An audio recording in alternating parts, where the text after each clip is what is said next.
자, 시청자 여러분 반갑습니다. 주렉스입니다. 금일은 6월 17일 장후 시황. 금일 시간은 저녁 8시 30분이 넘어가고 있습니다. 앞서 이 영상은 제 매매 기록을 담은 영상이기 때문에 그래도 도움이 되신다면 구독과 좋아요 한 번씩 부탁드릴 수 있도록 하겠습니다. 자, 6월 17일 매매 동향부터 한번 보고 넘어가 볼 수 있도록 하겠습니다. 오늘 3000P를, 코스피 3000P를 2포인트 남겨놓고 아쉽게 조정이 나오는 흐름을 보였습니다. 코스피가 1.4% 이상 상승을 하다가 막판에 마이너스 때까지 꼬리를 다는 그런 하락으로 내려왔다가 보합권 수준으로 마감을 했는데요. 코스피는 0.12% 상승 보합, 코스닥은 마이너스 0.21% 하락 보합으로 마감을 했습니다. 어쨌든 코스피 3000이라는 단기 목표를 달성하기 위해서 국내 증시가 굉장히 많이 조정 없이 상승이 나왔었는데요. 이제 사람들이 그런 기대감도 있고 기대감에 따라서 국내 증시에 이제 투자를 하겠다는 사람들이 많이 늘지 않습니까? 그러면 하락보다는 상승 곡선으로 갈 수밖에 없는데 또 3,000포인트가 되고 나면 사람들이 단기적으로 고점이야 하는 사람들이 물량을 던진단 말이에요. 그러면 또 차익 실현이 나오면서 조정이 나올 수가 있는 부분이죠. 그래서 지금 현재의 3000P 같은 경우에 조정이 충분히 나올 수 있는 구간인데 저는 2850포인트까지도 안 좋으면 조정이 올 수 있을 거라고 예상을 하기 때문에 일단은 저도 보유하고 있는 종목을 현금화를 좀 시켜놓은 상황인데요. 왜냐하면 3000포인트에서 3300포인트 또 이재명 대통령이 얘기하는 5000포인트까지 갈 수도 있겠지만 계속적으로 간다는 보장이 없고 어쨌든 쉬어가는 과정이 있기 때문에 저는 3000포인트가 어떻게 보면 좀 변곡점이지 않나, 그래서 한 번은 쉬고 달릴 것이다 이렇게 생각을 했는데, 얕은 조정, 쉽게 얘기해서 3000포인트에서 2900포인트까지 왔다가 2850포인트까지 조정을 받지 않고 얕은 조정을 받다가 바로 날아가는 경우가 있어요. 그러면 국내 시장의 힘이 굉장히 좋다는 의미가 될 것 같고, 아니면 2850포인트가 변곡점인데 거기에 있는 그 지지 저항대까지 하락을 했다가 또 지지를 받고 다시 3000포인트까지 올라왔다가 3000포인트에서 와리가리 하다가 다시 뚫고 올라가는 그런 방향성이 생길 수가 있거든요. 어쨌든 간에 지금 현재의 자리는 조정 구간 자리는 맞는 것 같습니다. 근데 얕은 조정이 나올지 좀 더 큰 폭의 조정이 나올지는 미지수인데, 현재는 중동발 그 리스크가 있지 않습니까? 이스라엘과 이란과의 전쟁에 있어서 지금 트럼프까지 개입을 했어요. 그 트럼프의 말 한마디가 세계 증시를 어떻게 흔드느냐, 또 그 증시가 한국 증시에 또 영향을 미칠 수 있지 않습니까? 그런 부분이 어떤 영향을 미치느냐에 따라서 우리 코스피가 3천을 뚫느냐, 조정을 받고 다시 재도전을 하느냐, 뭐 이런 국면에 좀 부딪힌 것 같습니다. 저 이야기가 좀 길었는데요. 일단 양지수 국내 거래 대금과 신용 잔고는 계속 늘고 있다는 점, 신용 잔고가 좀 털려줘야 되는데 일단 신용 잔고도 계속 늘고 있다는 거는 거래 대금은 많아지는 게 좋은 부분인데요. 신용 대금까지, 신용 거래 대금까지 올라가게 되면 좀 안 좋을 수 있습니다. 그래서 신용은 좀 털고 가자, 그 정도로 좀 말씀을 드릴 수 있겠습니다. 전체적으로는 초반에는 굉장히 강한 상승이 나오다가 마지막에는 보합 수준으로 끝났다, 그 정도로 해석하실 수가 있겠고, 오늘은 제약바이오에 관련된 코로나 관련주들이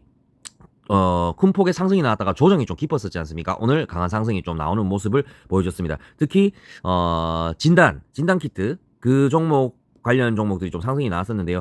코로나 관련주들도 치료제라든가 진단키트 이런 마스크 관련주 이런 것들이 이제 순환매가 일어나기 때문에 다음 섹터는 아무래도 코로나 관련주 안에서 관련된 대장주들이 움직이지 않을까, 섹터별로 돌아가면서 테마별로 돌아가면서 움직이지 않을까, 그런 해석을 좀 해보고 있습니다. 그리고 반도체 중에서는 대부분의 종목들이 그냥 보합권 수준이었는데 유리기판 관련주들이 날아갔어요. 특히 PIE랑 SKC 이 종목이 거의 상한가 인근 육박하는 흐름을 보여줬고, SKC 같은 경우에는 15% 정도 상승하는 모습을 보여줬고요. 유가 관련주 같은 경우에는 해운은 제가 대한해운을 매수를 했는데 지금 흥하해운 같은 경우에 상승과 하락을 막 반복하면서 천국과 지옥을 오르락내리락 거리는 그런 모습을 좀 보고 있는 것 같고, 석유 관련주 같은 경우에는 대장주가 흥구석유라고 볼 수 있겠습니다. 흥구석유와 흥하해운 앞에 둘 다 흥자가 들어가네요. 하지만 저는 대한해운을 매수했다는 걸 좀 이따가 말씀드릴 수 있도록 하겠습니다. 왼쪽 차트도 제가 그려놨는데요. 좀 이따가 대한해운에 대한 차트 설명을 기술적으로 좀 설명을 드릴 수 있도록 하겠습니다. 자, 뭐 개인 의견은 매번 드리는 얘기니까 넘어갈 수 있도록 하고요. 뭐 호재 부분, 뭐 악재 부분도 크게 매번 내용이 비슷합니다. 근데 그 중에서 악재를 보신다면은 일단 이스라엘과 이란의 지정적 학적 리스크로 인해서 사람들이 뭐 전쟁이 우크라이나 러시아 간의 전쟁도 있고 이스라엘과 하마스 간의 전쟁도 있고 이런 전쟁이 있다는 거에 대한 부분은 별로 거리낌이 없어요. 이제는 많이 익숙해졌기 때문에 그런 부분에 대해서는 별로 어렵게 생각하지 않는데, 여기에 따른 트럼프가 개입이 돼서 말 한마디가 나오면 굉장히 골치 아파질 수 있습니다. 그래서 지금 트럼프가 이란은 핵을 보유할 수 없다. 이렇게 이제 단정적인 발언을 하면서 자기 의견을 예전 트위터 X에 지금 냈지 않습니까? 이게 또 어떤 효과가 나올지는 지켜봐야 될 것 같아요. 그래서 트럼프 발언이 악재가 될 수 있다. 그 정도로 좀 보시면 될 것 같고, 또 엔캐리 청산, 일본 금리가 인상됐을 때 좀 있으면 미국 금리가 또 올해 한 차례 혹은 두 차례 하락할 수 있는 그런 부분이 있지 않습니까? 그때 엔캐리 청산 부분이 또 생길 수가 있기 때문에 이 부분을 항상 머릿속에 유념을 해두셔야 된다는 거 좀 참고적인 부분으로 말씀을 드리고 싶습니다. 자, 광고 한번 보고 넘어가 볼 수 있도록 하겠습니다. 오른쪽 제일 상단 위에는 KT 스카이 유심 번호 이동에 관한 설명을 드리고 있습니다.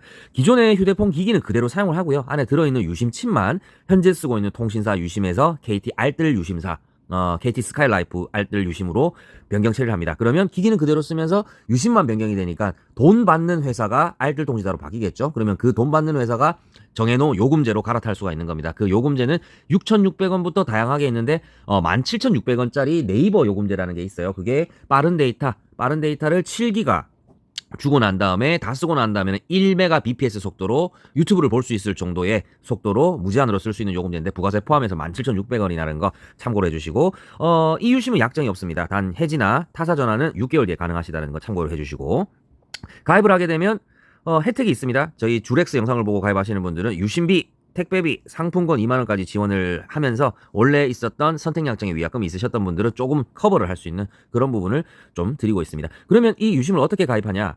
카카오톡에 스카이라이프 대구라고 검색을 하게 되면 채널이 하나 뜰 거예요. 거기에 친구 추가를 하시고 저한테 1대1 창을 걸어주셔도 되고, 오른쪽 상단 위쪽에 보면 저희 업무폰 전화번호가 기재가 되어 있습니다. 이쪽으로 뭐 전화나 문자, 카카오톡 주셔도 될 것 같습니다.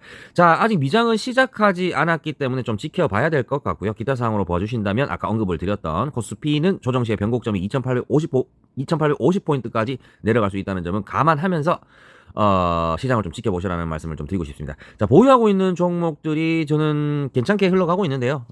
다날이 앞전 영상을 보시면 아시겠지만 전략대로 됐습니다. 네, 전략대로 수익은 4% 수익 매도가 됐고, 또 현금 보유가 된 걸로 대한해운을 매수를 했는데, 자, 대한해운을 좀 보고 넘어가 볼 수 있도록 할게요.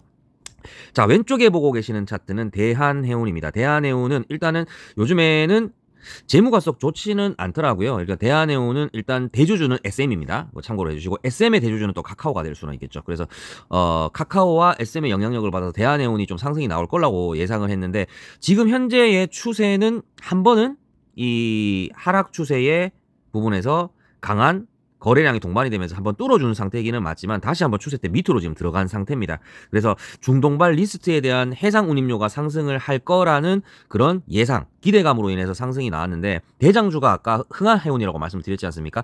흥하해운은 상한가도 기록을 하고 뭐 어제 오늘 같은 경우에 10% 이상 상승하는 모습을 보여줬는데, 대한해운은 그렇게 상승을 하지는 못했어요. 강한 거래량이 1억주의 거래량이 터졌는데도 불구하고 대부분의 외인과 기관들은 매도를 했습니다. 자, 한번 보고 넘어가 볼 수 있도록 할게요. 자, 종목 투자자로 넘어가 보신다면 한번 보십시오. 외국인과 기관은 계속적으로 매도를 하고 있고 개인만 사고 있습니다. 그래서 주체가 개인 세력이라는 거는 좀 좋지가 않은 부분이죠. 요즘에는 뭐 외국인과 기관 자체가 같이 쌍끌이 매수가 들어가고 개인이 좀 매도를 하는 그런 성향으로 가게 되면 좀 차트가 예쁘게 나올 수 있는데요. 이 종목은 일단 그 이평선의 지지를 받고 있는 그런 부분은 좋지만 주체 자체는 개인이기 때문에 썩 좋지는 않다. 그 정도로 좀 보실 수는 있겠습니다. 차트로 한번 넘어가 볼게요. 자, 지금 보고 계시는 차트는 대한해운 좀 크게 살펴볼 수 있도록 하겠습니다. 좀 넓게 살펴볼 수 있도록 할 건데, 요런 박스권이 하락 박스권으로 이어져 오고 있지 않습니까? 그래서 검은색 선, 이 검은색 선을 지켜보신다면 이 검은색 선 안에서 상승과 하락을 반복하면서 그림을 좀 그리고 있습니다. 그리고 여기 파란색 선 보이실 거예요. 이런 파란색 선을 보시게 되면 저항과 지지 들어보셨을 겁니다. 그 저항과 지지가 가장 많이 나오고 있는 구간. 다시 말하면 누군가가 가장 많이 사면서 누군가가 가장 많이 파는 곳. 그런 부분을 우리가 어떻게 보면 지지와 저항의 어떤 평균적인 자리인 변곡점이라고 표현하는데, 그 변곡점이 굉장히 중요합니다. 그래서 뭐 이런 자리에서도 지지를 받고 상승을 했었고, 이런 자리에서도 지지받고 상승을 했었고, 또 이런 자리에서는 무너지면서 또 이런 부분은 저항이 됐었는데 다시 뚫고 상승을 하고, 이런 변곡점이 될 수가 있고요.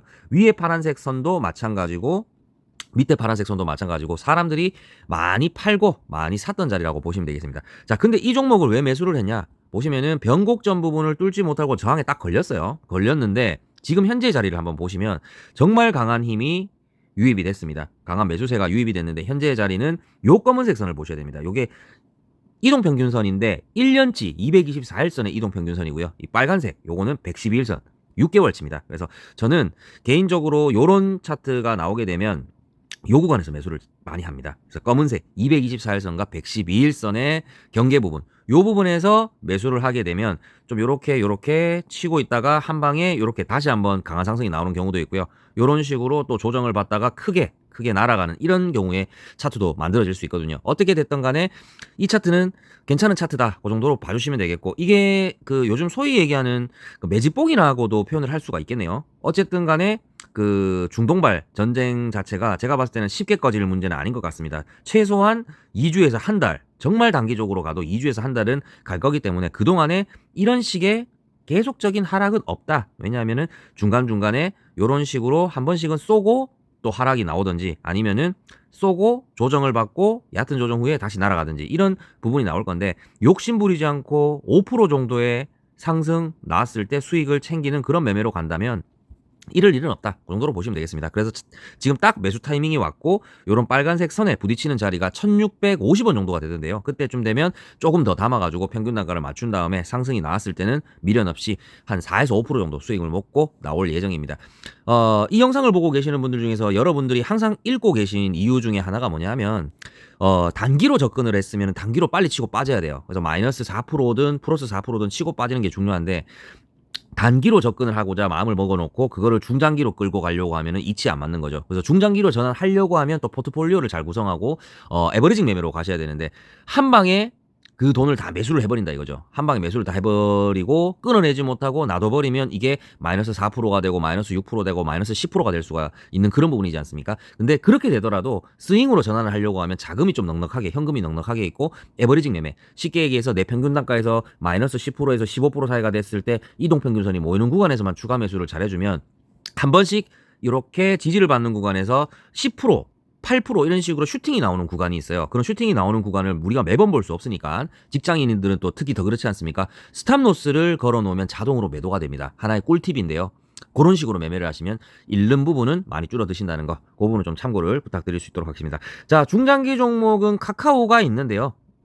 자, 카카오가 있는데 카카오 차트로 지금 조금 바꿔놨습니다. 그래서 여기 파란색 선 보이실 겁니다. 이 파란색 선이 지금 파란색 선 부분이 요 부분 하고 그 다음에 448일선 장기 평선 요 구간이거든요. 그래서 만약에 조정을 받는다면은 지금 요런 박스권에서 지금 조정을 받고 상승과 하락이 나오고 있는 부분인데 변곡점을 지금 뚫고 상승을 했다고 보여집니다. 만약에 깊은 조정이 나오게 된다면 이까지도 밀릴 수 있다는 점은 유념을 하셔서 이까지 정도 파란색 선과 분홍색 선 요 사이 정도가 만약에 하락이 나왔을 때 매수를 하고자 하시는 분들은 여기가 매수 타이밍이지 않을까 개인적으로 좀 생각을 하고 있습니다.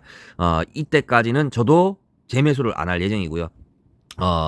그때까지는 지금 현재에 보유하고 있는 종목들을 치고 빠지고를 좀 반복하면서 지켜볼 수 있도록 하겠습니다. 어쨌든 뭐 대한해운은 제가 봤을 때는 내일이 수요일인데요. 수목금안에는 슈팅이 한번 강하게 나올 걸로 그렇게 예상이 되니까 제 영상을 보고 참고를 하실 분들은 내일 매수 타이밍을 한번 잡아보시거나 또 매수 했는데 물려 있으신 분들은 추가 매수의 좋은 타점을 공략하셔서 잘 빠져나오시거나 아니면 수익 매도 하시기를 말씀드릴 수 있도록 하겠습니다. 오늘 영상은 여기까지고요. 시청해주셔서 감사합니다. 내일 찾아뵐 수 있도록 하겠습니다.